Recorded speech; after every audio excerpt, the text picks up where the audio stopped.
श्रीमद् ब्रह्मांड पुराण में आदिनाथ ऋषभदेव और उनके परिवार का स्मरण करते हुए पुराणकार कहते हैं, नाभीष्टो जनयेत् पुत्रम् मरुदेव्यां मनोहरम्। नाभीष्टो जनयेत् पुत्रम् मरुदेव्यां मनोहरम्। ऋषभं क्षत्रियश्रेष्ठम् सर्वक्षत्रस्य पूर्वकम्। ऋषभा भरतो जगने वीरपुत्र शताग्रज। राज्ये अभिषिञ्च भरतम् महाप्रव्रज्यामाश्रित। राज्ये अभिषिञ्च भरतम् महाप्रव्रज्यामाश्रित।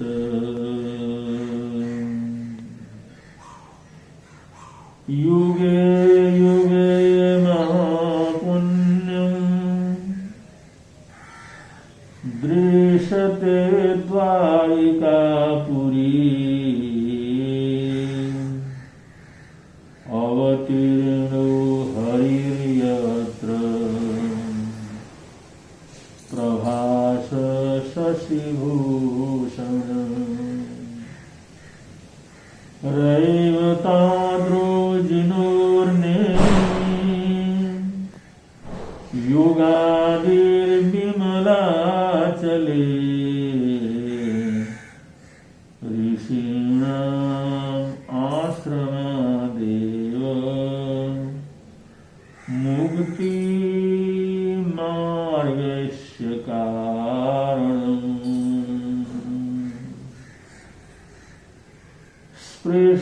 पृष्ट्वा शत्रुञ्जयं तीर्थं नत्वा रैमातकाचलम्।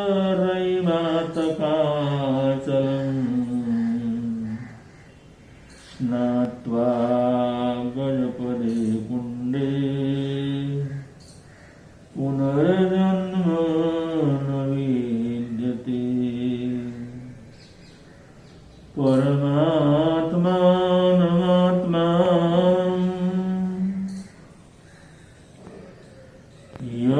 यत्सत्केवल निर्मलम् निरञ्जन निराकारम्। ऋषभं तु महर्षिम् निरञ्जन निराकारम्।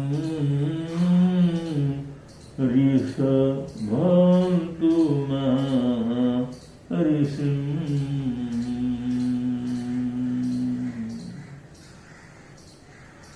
ऋषभदेव की परंपरा जो श्रवण परंपरा कहलाती है, जो जैन परंपरा के नाम से जिसको जाना जाता है। जैन धर्म वीतराग अरिहंतों के द्वारा प्ररूपित होने के कारण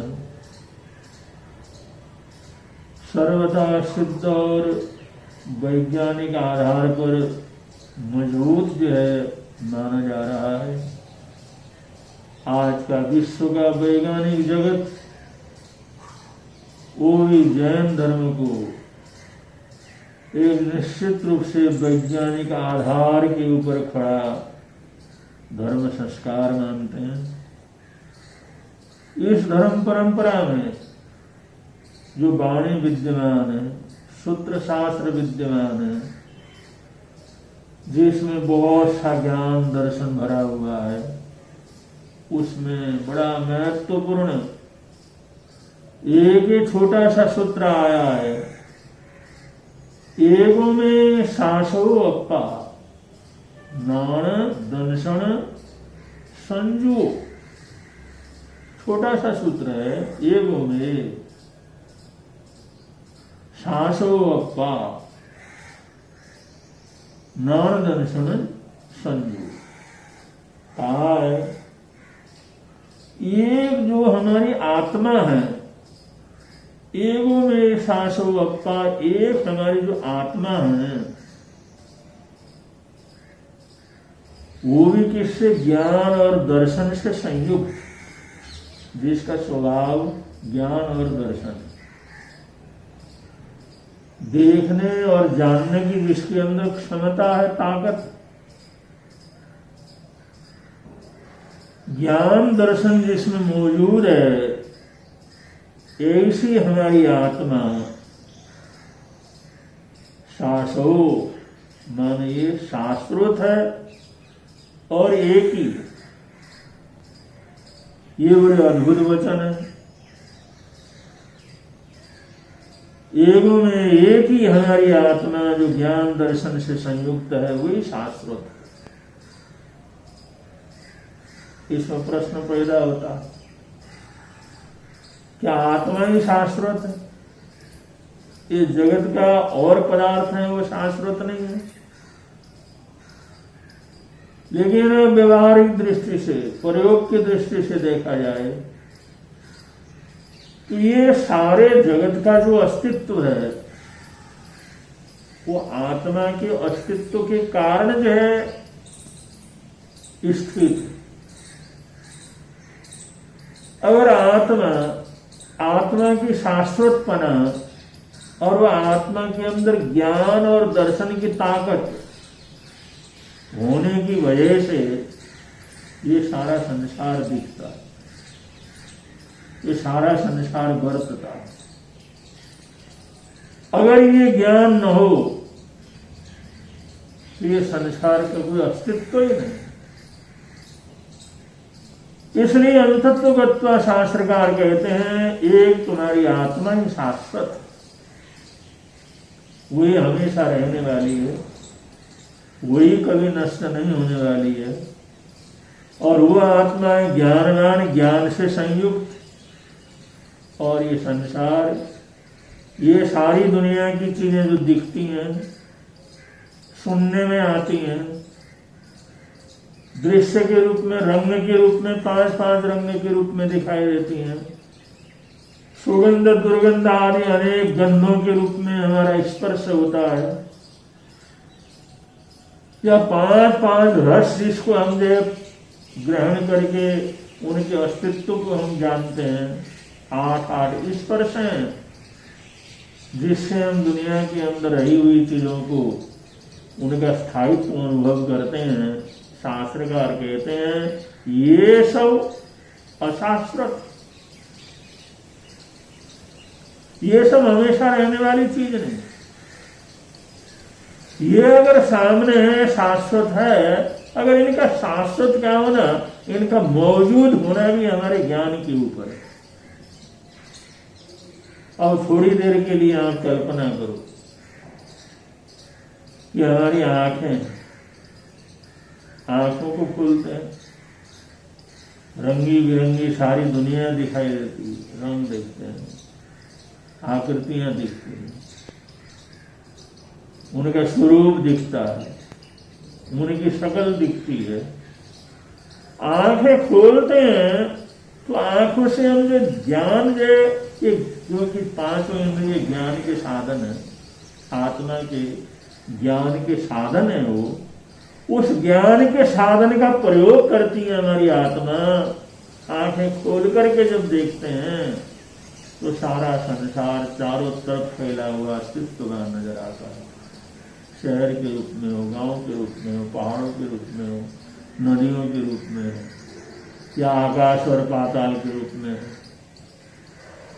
चारों तरफ जो जमीन वगैरह है उसके रूप में हो, पेड़ पौधे जंगल के रूप में हो, ये सारा संसार, ये सारा अस्तित्व जो आंख खोलने पर हमारे को चारों तरफ फैला हुआ दिखता है, अगर हम आराम से एक जगह बैठ करके आंख बंद कर दें तो आंख बंद करते ही वो सारा कुछ बंद हो जाता है, सारे दृश्य बंद हो जाते हैं। वो रंग भी तभी कोई रहता है जब हमारी आंखें खुली हैं, जो हमारा ज्ञान है, हमारे ज्ञान से हमारी आंखों की वजह से रंग है। और आंख बंद हो गई तो न सफेद सफेद रहता है, न काला काला रहता है, न लाल लाल रहता है, न नीला नीला रहता है। जहां आंखों को बंद किया वहां पर सारे रंग वहां पर समाप्त हो जाते हैं, सारे दृश्य समाप्त हो जाते हैं, सारा संसार जो समाप्त हो जाता है।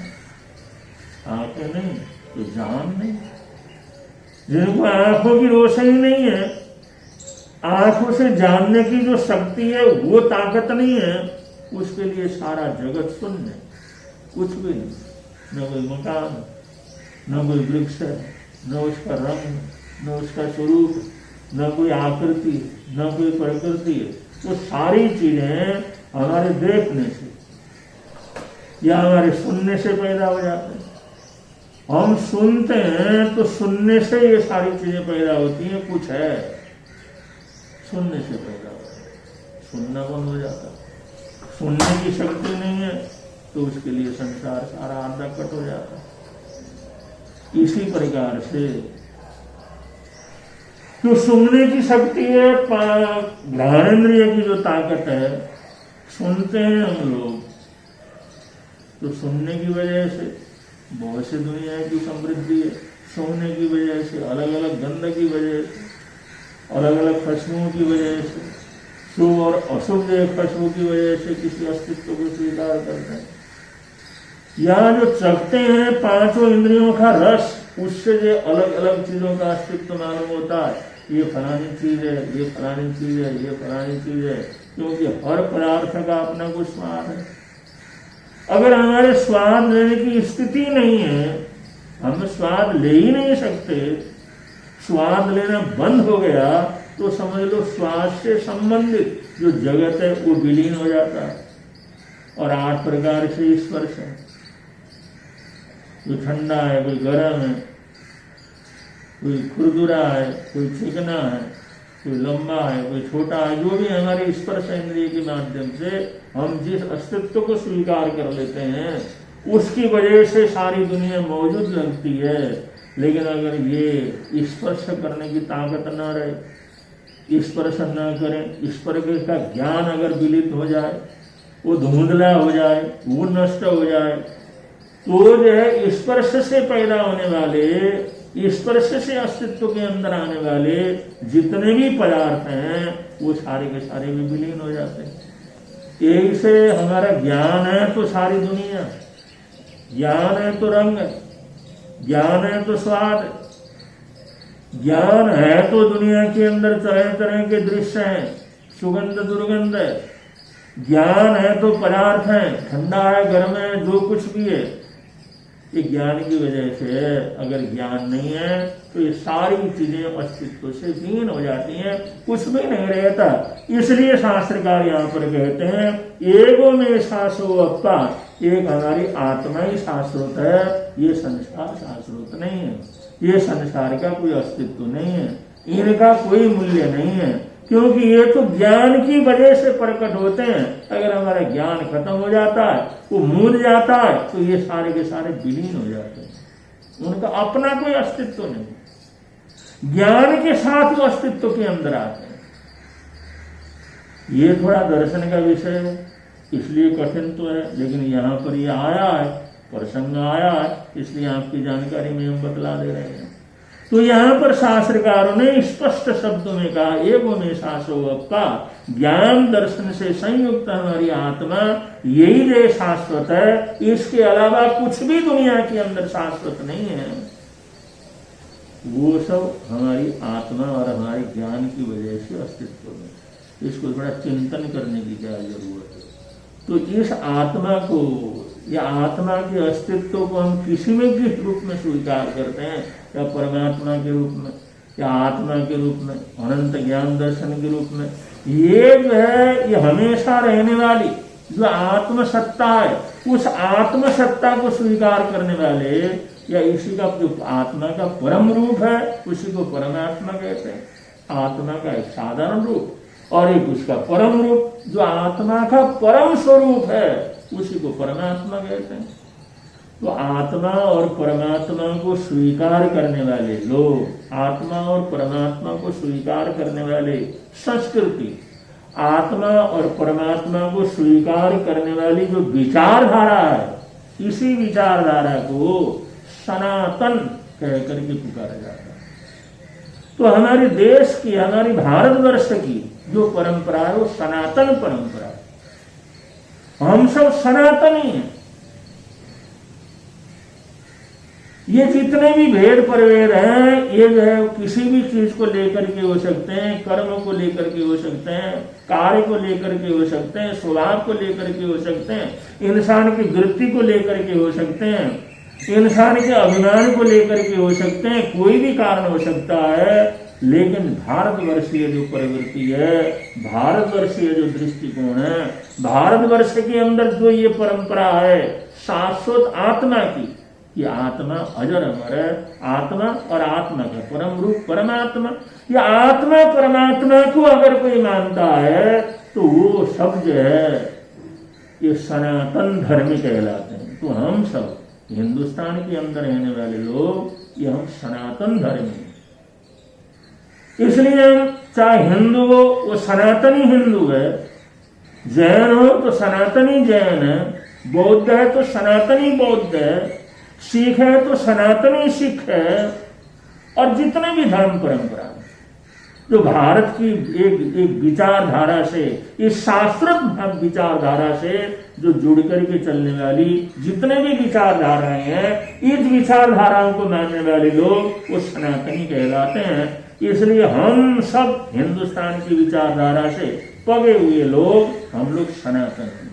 हमारे सनातन के रूप में कोई भेदभाव नहीं है। जैन धर्म में कोई भेदभाव नहीं है, बौद्ध और बौद्ध धर्म में कोई भेदभाव नहीं है, हिंदू और हिंदुइतर के अंदर कोई भेदभाव नहीं है, क्योंकि हम सब सनातन परंपरा को मानने वाले हैं, सनातन परंपरा को जानने वाले हैं और सनातन परंपरा के ऊपर विश्वास रखने वाले हैं। इस आधार पर चाहे कोई ब्राह्मण हो वो भी सनातनी है, क्षत्रिय हो वो भी सनातनी है, कोई वैश्य हो वो भी सनातनी है। किसी समय धर्म कर्म के कारण से, किसी समय हमारे कार्य पद्धति के कारण से ये चीज बंटी है, लेकिन बाद में जाकर के ये भेदभाव इतना बढ़ गया, इसको जन्म से जोड़ दिया गया, इसलिए ये अशांति हो गई और उसी का लाभ लेकर के विदेश से आने वाली उन जो है विचारधाराओं ने यहाँ के लोगों को लड़ाया। लेकिन ये लड़ने की चीज नहीं है, छुआछूत अछूत की बात नहीं है। ये तो हमारी एक कर्म करने की, एक कर्तव्य को पालन करने की परंपरा है, जिसके अंदर हम लोग चाहे ब्राह्मण के रूप में सनातनी ब्राह्मण, क्षेत्रीय के रूप में सनातनी क्षेत्रीय हैं, वैश्य के रूप में सनातनी वैश्य हैं, अगर ये एसटी के रूप में, एससी के रूप में या ओबीसी के रूप में, तो जो भी हमारी परंपरा, जितने भी हमारी हिंदुस्तान की परंपरा है, ये सब परंपरा सनातनी परंपरा है। हम सब सनातन धर्मी है। ये हर आदमी बड़े स्वाभिमान के साथ कह सकता है कि मैं सनातनी हूं, मैं सनातन धर्म को मानने वाला हूं। वो सनातन धर्म आत्मा परमात्मा के, वो सनातन हमेशा रहने वाली उस चीज को स्वीकार करने वाला ये जो प्रवृत्ति हमारी है। और सनातन धर्म की जो संस्कृति है वो संस्कृति श्रेष्ठ है, सर्व कल्याण की, अहिंसा की, शील और सदाचार की, सद्भावना की, दया और करुणा की, ये हमारी प्रवृत्ति। यहाँ पर जो भी जो है सनातनी लोग हैं, उन सनातनियों की वजह से ही दुनिया के अंदर शांति है, क्योंकि वो जन्म मरण मानते हैं, वो लोग कर्मों को मानते हैं। आज जैसा कर्म करेंगे कल हमारे को उस तरह का भुगतना पड़ेगा।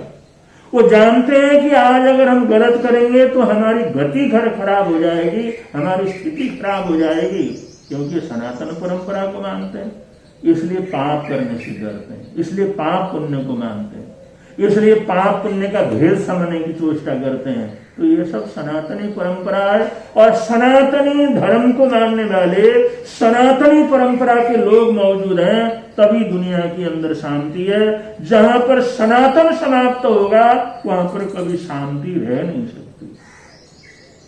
और ये जो इस्लाम और ईसाई परंपरा है, ये लोग सनातनी परंपरा नहीं, ये लोग जन्म मरण को भी कहाँ मानते हैं, ये पाप पुण्य को भी कहाँ मानते हैं। और ये तो ऐसी संस्कृति है जिसके अंदर कोई दया करुणा परोपकार वो अपने तक, खुद तक या अपने तक सीमित है, अपने से अलावा उनके लिए तो सिर्फ दुश्मन नजर आता है। अपने मान्यता के अलावा, अपने कौम के अलावा वो कोई किसी दूसरे के लिए कुछ करना उनके दिमाग के अंदर कभी नहीं आ सकता। जबकि सनातन जो परंपरा है, सनातन परंपरा के अंदर सर्व कल्याण की भावना, सर्वजय सुरक्षा की भावना, सभी सुखी रहें इस प्रकार की भावना और इस प्रकार की धारणा ये सनातन परंपरा के अंदर रही हुई है। इसलिए हमारे देश के अंदर रहने वाले जितने भी हम लोग हैं, जितने भी यहाँ पर इस संस्कृति से अंदर जुड़े हुए लोग हैं, चाहे बीच में छुआछूत की प्रवृत्ति के कारण, ये बहुत गलत प्रवृत्ति है, ये हमारे समाज का सनातनी परंपरा का एक कोड है। और जिसने समाज को बांटा है, जिसने अन्याय अत्याचार को किया है, वो बीमारी तो कोई भी आती है तो किसी भी शरीर को जो है उसको जो है साड़ देती है, खत्म कर देती है, नष्ट कर देती है। किसी का पैर काटना पड़ता है, किसी का हाथ काटना पड़ता है, और वो सड़ाश कहीं से पैदा हो जाता है, वो गलत चीज है और उसका इलाज जल्दी से जल्दी होना चाहिए। तो ये जो छुआछूत, भेदभाव, जातिवाद, ये तो हमारे सनातन परंपरा के अंदर पैदा हुआ ये कोड़, ये भयंकर बीमारी है। और उस बीमारी से दूर करना, उसको नष्ट करना, उससे बचना, ये हर सनातनी का अपना कर्तव्य है। तो इस प्रकार सनातन धर्म को मानने वाले हम लोग एक हैं। और हम अगर बलवान होंगे, अगर हमारी संस्कृति बलवान होगी, सनातन धर्म को मानने वाले, सनातन परंपरा के अंदर जुड़े हुए लोग अगर वो सबल होंगे तो सारी दुनिया के अंदर शांति रहेगी। क्योंकि इस परंपरा को मानने वाले, इस परंपरा से जुड़े हुए लोग जिस देश में भी हैं, वहां की वो उन्नति करते हैं, वहां का हित साधते हैं, उन देशों की उन्नति के लिए जीवन को खपा देते हैं और अपने अपराधों से अपने आप को बचाते हैं। और कहीं भी जाते हैं, किसी भी देश में जाते हैं, वहां की न्याय व्यवस्था को स्वीकार करते हैं। वहां का जो न्याय व्यवस्था है, वहां का विधान है, वहां के नियम कानून है, उन सबको स्वीकार करते हैं। ये सनातन परंपरा का एक आदर्श है। इसलिए सारी दुनिया में, चाहे ईसाई देश हो, चाहे मुस्लिम देश हो, लेकिन उनको भरोसा उससे होता है जो सनातन धर्मी है, सनातन परंपरा से जुड़ा हुआ है। वो सोचते हैं ये जो ईमानदार हैं, ये जो मेहनत कश हैं, ये लोग सच्चाई से काम करने वाले हैं, ये लोग बुरे कर्म से डरने वाले हैं, ये सारी दुनिया के देश इस बात को जानते हैं। इसलिए सनातन धर्मी कहीं भी जाता है, सनातन परंपरा से जुड़ा हुआ कहीं भी जाता है, तो उसको वहां पर सहयोग मिलता है, नौकरी मिलती है, मान सम्मान मिलता है, आदर सत्कार मिलता है, एक विश्वास मिलता है, सिर्फ इसलिए ये सनातन परंपरा की। तो सनातन धर्म सनातन जो परंपरा है हमारी केवल ब्राह्मणों की नहीं है, क्षत्रियों की नहीं है, हिंदुओं की नहीं है। ये जो हिंदुस्तान के अंदर, भारतवर्ष के अंदर जो मान्यता है, सबसे पहले जो है आत्मा और परमात्मा, उसके सर्वथा अस्तित्व को, उसके शाश्वत स्वरूप को स्वीकार करने वाली जो परंपरा है, उन परंपरा को सनातन परंपरा कहा जाता है। तो हम सब सनातन धर्मी हैं, सनातन धर्म को मानने वाले हैं, सनातन धर्म के आधार पर हमने आगे बढ़ना है। इसलिए ये बीच के भेदभाव सारे खत्म करके हम सबको एक स्वर के साथ ये स्वीकार करना होगा कि हम सब सनातन धर्मी हैं और सनातन धर्मी होना एक स्वाभिमान की बात है, सनातन धर्मी होना एक गौरव की बात है, सनातन होना एक बहुत ऊंची स्थिति की बात है। और जब तक सनातन रहेगा तब तक दुनिया के अंदर शांति रहेगी, और जहां सनातन खत्म हो गया, वो कमजोर पड़ गया, तो दुनिया के अंदर लड़ाई झगड़े तू मैं और नरक क्या कर जाएगा, बन जाएगा। इसलिए सनातनी होना एक गौरव की बात है। इस चीज को अच्छी तरह से समझने की जरूरत है। इसको समझेंगे और स्वीकार करेंगे, स्वीकार करके अगर आगे बढ़ेंगे तो यहाँ भी आनंद रहेगा, प्रभु के अंदर भी आनंद रहेगा। आप सब इन बातों को सुन रहे हैं और आप सबको बहुत बहुत मंगल कामनाएं। और कोरोना की महामारी जो चल रही है, इसमें जितना भी सहयोग वगैरह कर सकें, किसी को अनाज के द्वारा या किसी को दवाई की किट के द्वारा या साधर्मी भाई बहनों के लिए जब भी जैसा भी ऐसा जो प्रसंग आए तो जरूर एक दूसरे का सहयोग करने का प्रयत्न करें और एक दूसरे को जीने का मौका प्रदान करें, जीने में और जीवन को जीवित रखने में सहयोगी बने। ऐसा करेंगे तो सब प्रकार की सुख शांति आनंद मंगल रहेगा। बोलिए भगवान महावीर स्वामी की।